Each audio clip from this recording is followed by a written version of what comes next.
हाय guys, welcome back. So इस video में हम स्टडी करने वाले हैं इलेक्ट्रोमैग्नेटिक रेडिएशंस एंड फिर देखेंगे उसका एप्लीकेशन पार्ट, मींस कैसे डे टू डे लाइफ में ये इलेक्ट्रोमैग्नेटिक रेडिएशंस यूज होते हैं।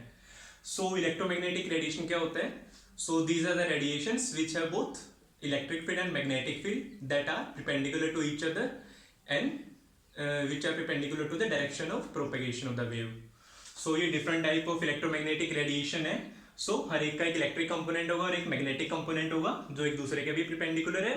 जो अपनी वेव है उसकी प्रोपेगेशन की जो डायरेक्शन है उससे भी परपेंडिकुलर होगा। सो यहाँ पे हमने अरेंज किया है, ठीक है, डिफरेंट इलेक्ट्रोमैग्नेटिक रेडिएशन को, मतलब हायर वेवलेंथ से लोअर वेवलेंथ की अरेंजमेंट में। तो इसको हम बोलेंगे इलेक्ट्रोमैग्नेटिक स्पेक्ट्रम, मतलब इस arrangement of electromagnetic radiation is electromagnetic spectrum. So यहाँ पे जो रेडियो वेव्स है उसकी वेवलेंथ के अराउंड होते हैं 100 मीटर, मतलब 10⁻² मीटर, ठीक है। अब हमें पता है सी क्या होता है, speed of light equal to nu into lambda. यहाँ पे न्यू क्या फ्रीक्वेंसी और लैम्डा क्या वेवलेंथ। अगर वेवलेंथ इसका अराउंड 10⁻² मीटर है और स्पीड ऑफ लाइट अप्रोक्सीमेटली क्या होती है, मतलब 3 को इग्नोर कर देते हो 10⁸ मीटर पर सेकेंड। सो यहाँ से न्यू क्या आ जाते हैं 10⁻6 हर्ट्ज, मतलब इसकी फ्रीक्वेंसी क्या होती है रेडियो वेव्स के अराउंड मेगाहर्ट्ज रीजन में, ठीक है। सो अब हम जैसे नीचे की तरफ जाएंगे तो अपना क्या हो रहा है, वेवलेंथ डिक्रीज हो रही है। मतलब सबसे यहाँ पे जो भी इलेक्ट्रोमैग्नेटिक रेडिएशन रिटर्न है सबसे कम वेवलेंथ किसकी है, गामा रेज की, जिसकी क्या होती है अराउंड वेवलेंथ पिकोमीटर से जो फेम्टोमीटर होता है उस रीजन में, ठीक है। और इसकी फ्रीक्वेंसी क्या 10⁻21 हर्ट्ज। अब जिस रेडिएशन की वेवलेंथ ज्यादा होगी उसकी फ्रीक्वेंसी क्या होगी कम, क्योंकि एक दूसरे के क्या इनवर्सली प्रोपोर्शनल है, मतलब ये तो कांस्टेंट है। और यहाँ से न्यू लिखेंगे तो क्या आएगा c/λ, ठीक है। अब वेवलेंथ अगर किसी की कम है तो फ्रीक्वेंसी क्या होगी ज्यादा होगी, वेवलेंथ ज्यादा है तो फ्रीक्वेंसी क्या होगी कम होगी। और फिर इनकी एनर्जी जो होती है इलेक्ट्रोमैग्नेटिक रेडिएशन की, मतलब एक पैकेट की जो इलेक्ट्रोमैग्नेटिक रेडिएशन का है उसको क्या बोलते हैं, फोटोन। सो एक फोटोन की एनर्जी क्या होती है h/न्यू, ठीक है। तो न्यू और एनर्जी क्या एक दूसरे के डायरेक्टली प्रोपोर्शनल है, जितने भी ज्यादा फ्रीक्वेंसी होगी उतनी ज्यादा क्या होगी एनर्जी होगी उस इलेक्ट्रोमैग्नेटिक रेडिएशन की। तो रेडियो वेव्स की वेवलेंथ क्या है सबसे ज्यादा है, तो उसकी फ्रीक्वेंसी क्या सबसे कम है, उसकी फ्रीक्वेंसी सबसे कम है तो एनर्जी क्या है उसकी सबसे कम। और वहीं यहाँ पे जो गामा रेज है उसकी वेवलेंथ क्या है सबसे कम, जो भी यहाँ पे रिटर्न है, और उसकी फ्रीक्वेंसी क्या होगी सबसे ज्यादा और उसकी एनर्जी भी क्या होगी सबसे ज्यादा। अब मतलब हम कैसे बोलेंगे कि कौन सी रेडिएशन हार्मफुल होती है अपने लिए, कौन सी नहीं होती, ठीक है। वो डिपेंड करता है पहली बात तो energy of the electromagnetic radiation, ठीक है, मतलब किसकी कितनी एनर्जी है। और दूसरा फैक्टर होता है एक्सपोजर टाइम, मतलब कितने टाइम तक हम उस इलेक्ट्रोमैग्नेटिक रेडिएशन के एक्सपोजर में है, ठीक है। अगर हम रेडियो वेव्स के एक्सपोजर में मतलब बहुत ज्यादा लंबे टाइम तक रहते हैं तो वो भी हमारी हेल्थ के लिए हार्मफुल हो सकता है। और वहीं अगर इंफ्रारेड या विजिबल लाइट के एक्सपोजर में हम कम टाइम तक रह रहे हैं, इवन उनकी एनर्जी ज्यादा है इससे, तो वो हमें मतलब हार्मफुल नहीं हो सकती, ठीक है। तो वो इन दोनों फैक्टर्स पे डिपेंड करेगा कि कितना एक्सपोजर टाइम है और कितना उसकी एनर्जी है।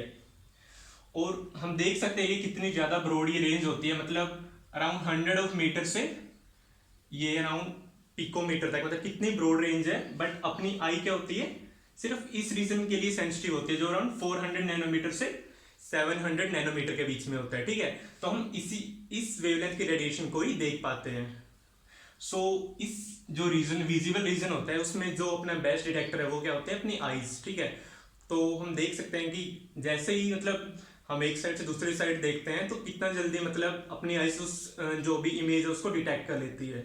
और फिर जो इमेज डिटेक्ट होती है उसको बेसिकली कहाँ भेजा जाता है, कंप्यूटर तक, जो बेसिकली क्या अपना ब्रेन, ठीक है, वहां पे जाके अपनी वो इमेज क्या स्टोर हो जाती है, ठीक है। तो इस रीजन में मतलब one of the best detector क्या अपनी आईज होती है, ठीक है। तो अब हम देखते हैं कि इनका यूज कहाँ कहाँ पे होता है बेसिकली, ठीक है। तो रेडियो वेव्स जो होती है जो मतलब जो इसके मतलब हमें नाम से ही पता लगा है, तो इसका यूज कहाँ पे होता है रेडियोज में। सो हम पता है कि अगर हम एक रेडियो चैनल से दूसरे रेडियो चैनल में जाते हैं तो क्या चेंज करते हैं, फ्रीक्वेंसी चेंज करते हैं। मतलब जैसे 93.5 पे क्या होता है रेड एफएम, वही 98.3 पे क्या होता है रेडियो मिर्ची, ठीक है। तो हम क्या करते हैं बेसिकली वो मेगाहर्ट्ज रीजन में ही होता है, मतलब 93.5 मेगाहर्ट्ज, 98.3 मेगाहर्ट्ज। तो जैसे हम फ्रीक्वेंसी ट्यून करते हैं तो अपना हम अगले सिग्नल की तरफ चले जाते हैं, ठीक है। तो ये रेडियोस में यूज होता है। और फिर दूसरा यूज होता है इसका मोबाइल नेटवर्क्स में, मतलब जो भी अपने मोबाइल में सिग्नल आता है वो क्या होता है जो वो टावर्स के थ्रू आता है, वो भी क्या होता है रेडियो वेव्स उसमें भी रेडियो वेव्स का यूज होता है, ठीक है। अब हमें पता है जैसे जैसे टेक्नोलॉजी एडवांस हो रही है, हम क्या जा रहे हैं 2G से 3G, 3G से 4G और 4G से 5G की तरफ जा रहे हैं, ठीक है।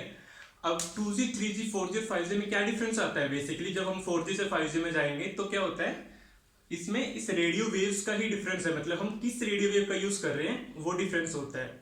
जहां पे 2G, 3G, 4G में यूज होता है अराउंड 1 to 5 गीगाहर्ट्ज रेंज की रेडियो वेव्स, ठीक है, 2G, 3G, 4G में। और वही 5G में यूज होने वाली है 24 to 90 गीगाहर्ट्ज रेंज की रेडियो वेव्स। अब क्या हो रहा है, अब हम क्या कर रहे हैं बेसिकली फ्रीक्वेंसी इंक्रीज कर रहे हैं 4G से 5G में जाने के लिए रेडियो वेव्स की, और उसकी रेंज भी इंक्रीज हो रही है। तो इससे क्या हो रहा है, फ्रीक्वेंसी इंक्रीज के कारण क्या हो रहा है, अपना जो सिग्नल है उसकी क्या होती है, बैंडविड्थ इंक्रीज होती है। और बैंडविड्थ इंक्रीज होती है तो मोर डेटा अपना क्या कर सकता है, स्टोर कर सकते हैं, मतलब 1 सेकंड में अपना जो भी सिग्नल है। तो इसलिए अपना फिर इंटरनेट की स्पीड क्या होती है, ज्यादा हो जाती है। मतलब डू यू नो, मतलब 4G से 5G में जाते हैं हम तो कितना मतलब डिफरेंस आता है इंटरनेट स्पीड में। तो जो 4G की इंडिया में एवरेज स्पीड है वो है अराउंड 6 to 7 Mbps, और वहीं जब 5G नेटवर्क आ जाएगा तो उसकी अराउंड एवरेज स्पीड होगी 1 से 2 GB पर सेकेंड, ठीक है। मतलब इट्स अ ह्यूज डिफरेंस। तो ये था इसका सेकंड यूज रेडियो वेव्स का मोबाइल नेटवर्क्स में। और थर्ड यूज होता है रेडियो वेव्स का MRI स्कैन्स में, मतलब जो भी मतलब MRI स्कैन्स करवाते हैं जनरली ट्यूमर को डिटेक्ट करने के लिए, या जिनका फिर लिगामेंट टेयर कर जाता है, ठीक है, तो उनके डिटेक्शन में भी रेडियो वेव्स का ही यूज होता है। अब चलते हैं माइक्रोवेव्स का। माइक्रोवेव्स का अपना डे टू डे लाइफ में यूज होता है माइक्रोवेव ओवन्स में, ठीक है। अब माइक्रोवेव ओवन क्या करता है, फूड को हीट करता है। तो जो भी वाटर कंटेनिंग फूड होते हैं उसमें क्या होता है, ये माइक्रोवेव हीट कर देता है। वो कैसे करता है, जो माइक्रोवेव रेडिएशन है जो वाटर को क्या करती है, रोटेट कर देती है। अब रोटेट होगा वाटर तो उससे क्या होता है, फ्रिक्शन क्रिएट होता है फूड में, और फ्रिक्शन क्रिएट करने से अपनी हीट जनरेट होती है और फिर फूड अपना वार्म हो जाता है अच्छे से, ठीक है। ये था माइक्रोवेव का यूज। इंफ्रारेड का यूज होता है वहां पे टीवी रिमोट्स में, मतलब जब हम एक चैनल से दूसरे चैनल चेंज करते हैं तो जो अपना सिग्नल ट्रांसफर होता है टीवी तक रिमोट से, वो क्या होता है, इंफ्रारेड लाइट की फॉर्म में होता है, इसलिए हम उसको देख नहीं सकते। विजिबल का तो यूज होता है, मतलब कोई भी ऑब्जेक्ट या कोई भी, ठीक है, हमको रेडिएशन डिटेक्ट करनी है 400 to 700 रेंज में, मतलब कोई भी कलर जो हम देख रहे हैं LED बल्ब या जो भी इस रेंज में, तो वो विजिबल का ही हम देख पाते हैं, मतलब उसका जो वेवलेंथ है वो इस रेंज में ही लाई करेगी, ठीक है। जो भी चीज हम देख पा रहे हैं एक्चुअली क्या होता है कि रेडिएशन किसी भी ऑब्जेक्ट पे फॉल करती है, तो वो जब रिफ्लेक्ट होकर अपनी आईज तक जाती है तो हम उसको देख पाते हैं, ठीक है। तो उसकी वेवलेंथ होगी अराउंड इस रीजन में। वहीं यूवी का यूज होता है स्टेरिलाइजेशन में, सर्जरीज वगैरह में, मतलब जो सर्जिकल इंस्ट्रूमेंट होते हैं तो उनको स्टेरिलाइज किया जाता है यूवी की हेल्प से। मतलब यूवी क्या करता है, बैक्टीरिया वगैरह को किल करता है तो फिर इन्फेक्शन को प्रिवेंट करेगा। वहीं एक्सरेज का यूज होता है, मतलब जो हम एक्सरेज करवाते हैं बोन, जब अपना क्या होता है बोन ब्रेक कर जाता है या ठीक है फ्रैक्चर हो जाता है, तो उस केस में एक्सरेज करते हैं। फिर एक्सरेज क्या होता है, अपने बोन से पास नहीं कर पाते बट वो टिश्यूज वगैरह से पास कर पाते हैं, तो हम उसके बेसिकली इमेज देखते हैं कि क्या कहाँ पे ब्रेकेज वगैरह है बोन में, ठीक है, उसको डिटेक्ट करने के लिए। भाई गामा रेज का बेसिकली कहाँ होता है, जब न्यूक्लियर एक्सप्लोजन होता है जो मेन रेडिएशन एमिट होती है वो कौन सी होती है, गामा रेज, ठीक है। और यूवी के बेसिकली 3 पार्ट्स में डिवाइड किया जाता है, यूवीए, यूवीबी, यूवीसी, ठीक है। जिसमें यूवीए होती है लेस हार्मफुल, मतलब लिस्ट हार्मफुल होती है इन तीनों में से, क्योंकि उसकी वेवलेंथ क्या होती है, ज्यादा होती है, क्योंकि ऊपर लाई कर रही है थोड़ा सा। और यूवीसी की वेवलेंथ क्या होती है, सबसे कम, तो उसकी फ्रीक्वेंसी होगी सबसे ज्यादा और उसकी एनर्जी भी होगी सबसे ज्यादा, तो वो ज्यादा हार्मफुल होते हैं। और वो ओजोन लेयर होता है जो उसको प्रिवेंट करती है, मतलब अर्थ पे आने से पहले उसको प्रिवेंट करते हैं, यूवी बी और सी को मोस्टली। एंड जो सनलाइट होती है वो मेनली कौन सा रीजन होता है सनलाइट में इस इलेक्ट्रोमैग्नेटिक स्पेक्ट्रम का, इंफ्रारेड, विजिबल एंड यूवी, ठीक है। इन 3 रेडिएशन को ही मोस्टली सनलाइट अपने में मतलब कलेक्ट, सनलाइट बेसिकली इन 3 रेडिएशन का ही पार्ट है, ठीक है। ये तीनों रेडिएशन सनलाइट में होती हैं, राइट। ये तो हो गया मतलब एप्लीकेशन पार्ट इन रेडिएशन का कि क्या होता है।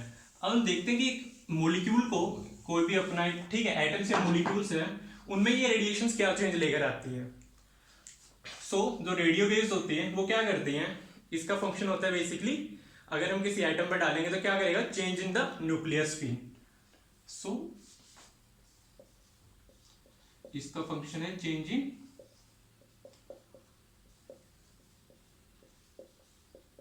तो जैसे अपने इलेक्ट्रॉन की स्पिन होती है पार्टिकुलर, वैसे अपने न्यूक्लियस की भी स्पिन होती है, क्योंकि ये भी चार्ज्ड होते हैं, ठीक है, प्रोटॉन्स होते हैं इसमें। तो क्या करते हैं, जिसको हम न्यूक्लियस स्पिन को, इसको हम क्या करते हैं, शो करते हैं bye nucleus spin quantum number. तो जब हम रेडियो वेव्स डालते हैं तो क्या होता है, चेंज होती है अपनी न्यूक्लियर की स्पिन। फिर ये प्रिंसिपल कहाँ पे यूज होता है, एनएमआर में, मतलब जो 13C एनएमआर हो गया, प्रोटॉन एनएमआर हो गया, उन सब में रेडियो वेव्स का यूज होता है, ठीक है। वही माइक्रोवेव जो होते हैं, इसके दो फंक्शन होता है। पहला कर सकता है ये चेंज इन इलेक्ट्रॉन स्पिन, ठीक है। अगर अपने पास कोई भी पैरामैग्नेटिक मॉलिक्यूल या कोई भी ट्रांजिशन मेटल कॉम्प्लेक्स है, ठीक है, जिसके पास अनपेड इलेक्ट्रॉन है, तो अगर हम माइक्रोवेव डालेंगे तो क्या होगा, change in the electron spin. फिर इस मतलब प्रिंसिपल को यूज किया जाता है ESR या EPR टेक्निक में, और EPR टेक्निक, ठीक है, सेम ही है, बस डिफरेंट नेम है उनके। तो उनकी हेल्प से हम पैरामैग्नेटिक मॉलिक्यूल्स को आइडेंटिफाई कर सकते हैं जो बेस्ड होते हैं इस प्रिंसिपल पर। और इसका दूसरा फंक्शन होता है change in orientation of the molecule.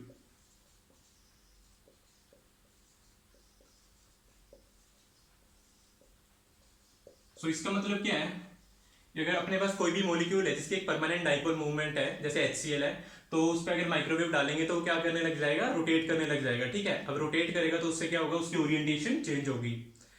पर जैसे CO2 है जिसकी कोई परमानेंट डाइपोल मूवमेंट नहीं है, तो वो रोटेट नहीं करेगा, ठीक है, उसके लिए परमानेंट डाइपोल मूवमेंट होना जरूरी है। वहीं इंफ्रारेड लाइट है, उसका यूज होता है, मतलब ये क्या करता है, इंफ्रारेड लाइट अगर हम किसी मॉलिक्यूल पर डालेंगे तो क्या करेगा, वाइब्रेशन करेगा बॉन्ड्स में। अगर बॉन्ड्स में वाइब्रेशन होंगे तो क्या होगा, छोटे बड़े होंगे, जिसकी वजह से अपने एटम्स की पोजीशन है वो चेंज होगी। अब उससे क्या होगा, change in the configuration of the molecule,